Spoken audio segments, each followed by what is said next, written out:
Yusarsif terus berlatih pedang dan menombak bersama Rudamun hingga ia mahir dalam menggunakan alat-alat perang itu.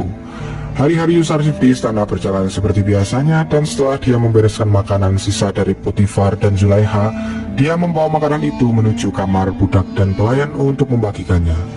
Sementara itu Zulaiha terus mengamati Yusarsif di dalam istana setiap hari sampai ia beranjak dewasa. Yusarsif yang kini sudah beranjak dewasa bertugas mengurus istana menggantikan Gulliver yang sedang sakit. Gulliver yang mengira bahwa hidupnya tidak akan lama lagi meminta agar Yusarsif mengajarkan tentang agamanya dan menceritakan tentang Tuhan yang ia sembah.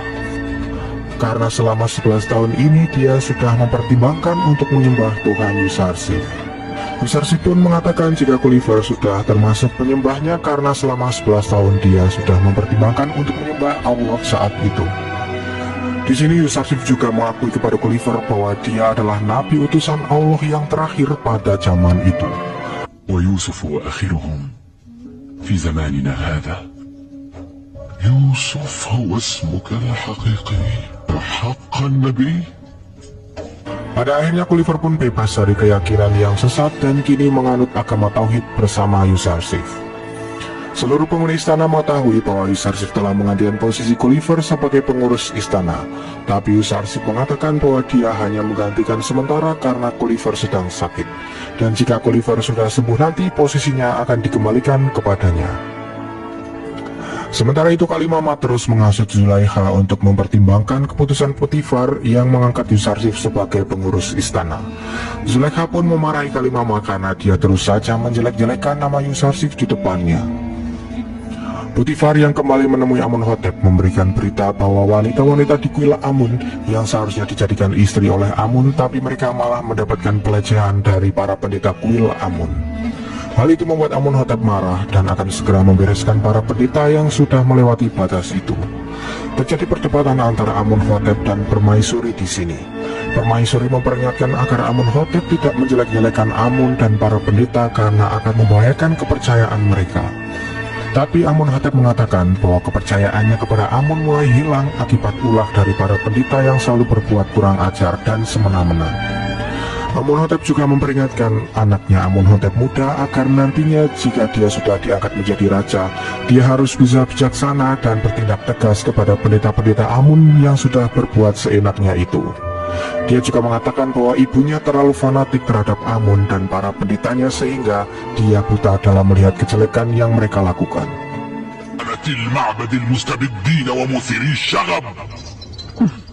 Setelah Potifar pulang dari istana Amunhotep, dia kembali ke istananya dan mengajak Yusarsif untuk beradu pedang bersamanya. Di tengah-tengah duel itu, Yusarsif memperingatkan kepada Potifar bahwa Amunhotep sedang dalam bahaya karena akan ada yang menjatuhkannya dari dalam istananya sendiri. Sementara itu Anik Mahu mendapatkan surat dari Permaisuri bahwa kuil dan para pendeta akan segera diperangi oleh Amunhotep dalam waktu yang tidak akan lama lagi. Anik Mahu yang merasa ketakutan hanya mempunyai dua cara untuk menyelesaikan masalah ini. Yang pertama adalah mereka harus meminta maaf langsung di hadapan Amunhotep, atau yang kedua adalah menyogok orang agar bisa membunuh Amunhotep. Padia pun langsung mengusulkan agar Anik Mahu menjalankan cara yang kedua dengan memerintahkan orang terdekat Amunhotep untuk membunuhnya.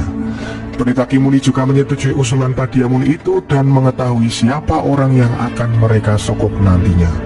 Kembali ke istana, Gulliver akhirnya meninggal dunia dengan tenang setelah ia memeluk agama Tauhid, dan Yusarsif mendoakannya agar Allah mengampuni semua dosanya dan melapangkan rahmatnya.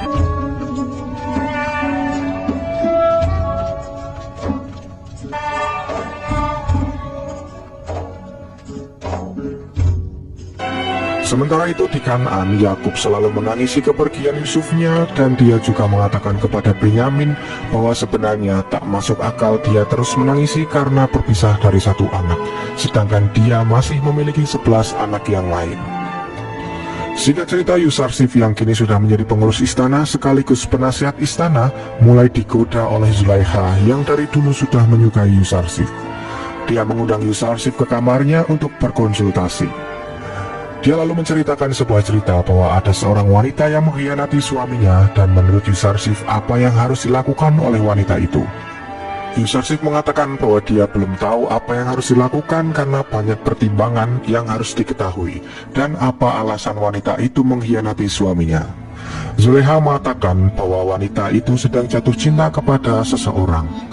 Menurut Yusarsif, cinta itu suci dan seorang pencinta tak mungkin berkhianat.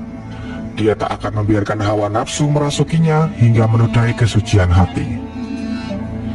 Zulekha juga menanya Yusarsif apakah dia pernah jatuh cinta atau tidak. Yusarsif pun menjawab bahwa dia jatuh cinta kepada ayahnya karena beliaulah yang telah membawanya kepada sesembahan yang sejati.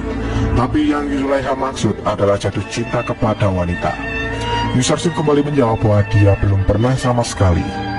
Jawaban itu membuat Zulekha sedikit terkejut dan menyuruh Yusarsif untuk pergi, dan jika dia akan berkonsultasi lagi, dia akan memanggilnya kembali. Zulekha langsung marah dan menyampaikan kepada Kalimama bahwa Yusarsif kini telah melupakan kalau dirinya adalah budak. Dia sama sekali tidak memperdulikan perhatian Zulekha, bahkan menyukainya sedikit pun.